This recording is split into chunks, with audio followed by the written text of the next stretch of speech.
open your fridge. There is a packet of meat in there right now, sealed in plastic, waiting for you.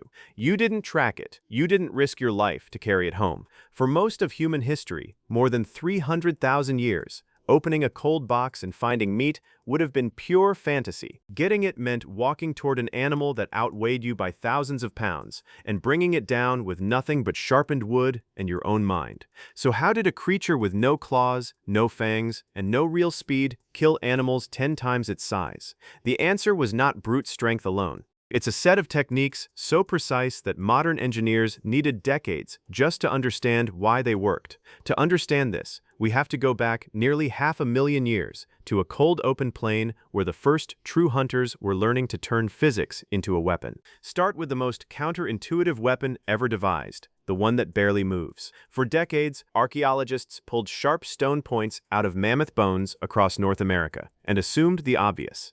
Hunters threw them. Then, in 2024, researchers at the University of California, Berkeley, led by Scott Byram, decided to actually test that idea, and the physics refused to cooperate. A human arm simply cannot throw a spear hard enough to punch through hide and fat and reach the organs of an animal that size. So they weren't throwing at all. They were kneeling. They drove the base of the spear into the frozen ground, braced it, angled the point up, and waited.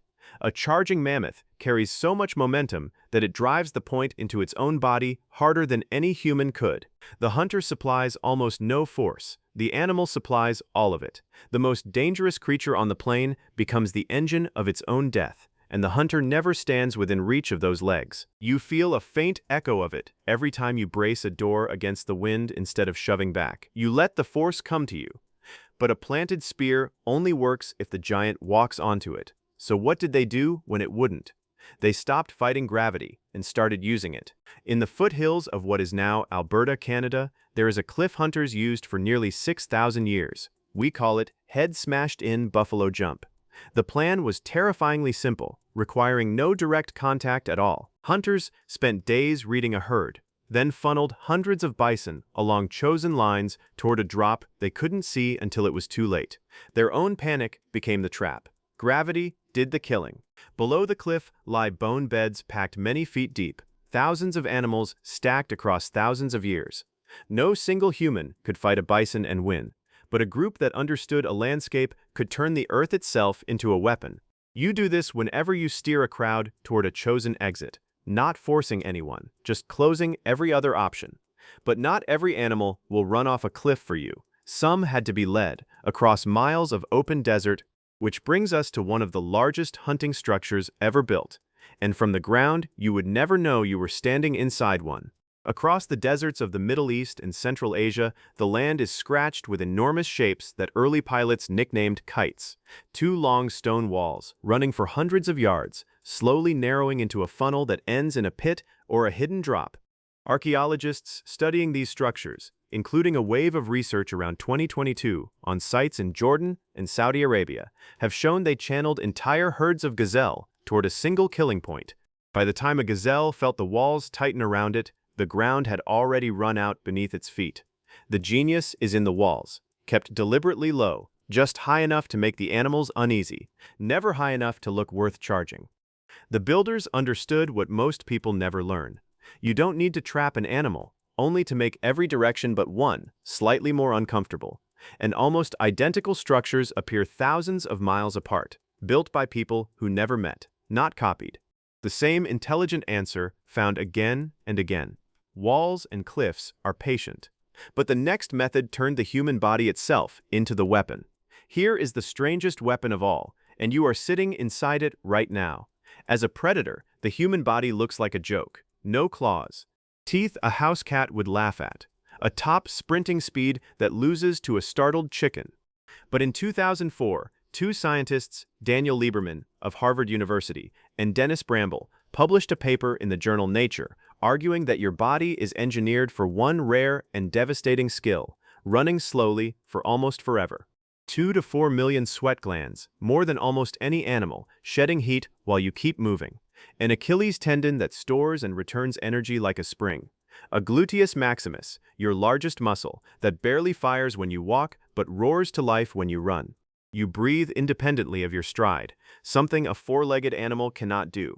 Anthropologists have watched hunters in the Kalahari use this against animals far faster than themselves, chasing a kudu through the midday heat not to catch it, but to never let it rest. The kudu sprints ahead and stops to cool. The human keeps coming. After hours, the animal's own heat climbs past what it can survive, and it collapses, killed from the inside by someone who never moved faster than a jog. Nothing in nature evolved a defense against a thing that simply will not stop. And you are built from the same blueprint.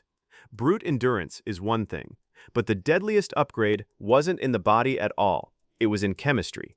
Some hunters never needed to overpower an animal. They only needed to outlast it. In Border Cave, on the border between South Africa and Eswatini, researchers recovered a thin wooden applicator, still coated with the chemical signature of a plant-based poison, and it is roughly 24,000 years old. Think about what that demands. You have to know which plant carries a toxin strong enough to stop a heart, prepare it without killing yourself, and accept that your arrow won't drop the animal where it stands. It wanders off, looking untouched, and you follow it for hours, trusting the poison to work quietly inside it. That is not instinct, that is pharmacology, performed tens of thousands of years before anyone could write the recipe down. Every medicine in your cabinet descends from that same gamble. The right plant, in the right dose, can change a body from within. But the single most dangerous thing our ancestors ever picked up wasn't a spear, or a poison, or a wall. It was each other. In Schöningen, Germany, archaeologists uncovered a set of wooden throwing spears so finely balanced that modern athletes have thrown replicas and watched them fly true. They were first described in the journal Nature in 1997 by the archaeologist Hartmut Team. They are around 300,000 years old, among the oldest weapons ever found, and they lay among the butchered bones of dozens of horses. That last detail is everything. You do not kill dozens of horses by luck. That is a plan. Someone had to know where the herd would gather, place the hunters, hold position without breaking too early, and someone had to communicate all of it, before the hunt, out loud, into another mind. That is the real weapon. Not the spear in the hand, but the ability to plant a future that hasn't happened yet inside someone else's head. No other animal can do it the way you can. A lone human is prey. A coordinated group of humans is the most dangerous thing this planet has ever produced. You feel the ghost of it whenever a group locks onto one goal and moves as one body. But your ancestors had one move left, and no predator in the history of the planet had ever made it. It was the day a human looked at a rival and handed it a meal. Somewhere in the deep cold, people met the wolf, the one hunter fast enough, sharp-nosed enough, and clever enough to steal a kill out from under them, and instead of driving it off, they fed it. At Bonn Oberkassel in Germany, in a grave dated to around 14,000 years ago, the bones of a domestic dog were buried beside a man and a woman. The animal had been sick as a pup and nursed through it by human hands before it died. That is not a tool, that is family. And in the deserts of Saudi Arabia, rock art studied by the archaeologist Maria Guanen shows packs of dogs, some held on leashes, working a hunt alongside people as far back as 8,000 or 9,000 years ago. Two species fused into a single machine. Your ancestors' patience and planning bolted onto a nose, a burst of speed, and a set of ears that worked in the dark. The wolf got a steady meal. You got the deadliest sensory upgrade in the history of hunting. And you can still see the end of that ancient bargain right now, curled up asleep at your feet, in an animal that circles 3 times before it lies down and twitches through dreams of a chase it will never run. Now think about something you feel today and never question. That restlessness, the pull to move, to chase something, to run a target down even when nothing forces you to. We call it ambition. We call it the runner's high. But what if it isn't modern at all?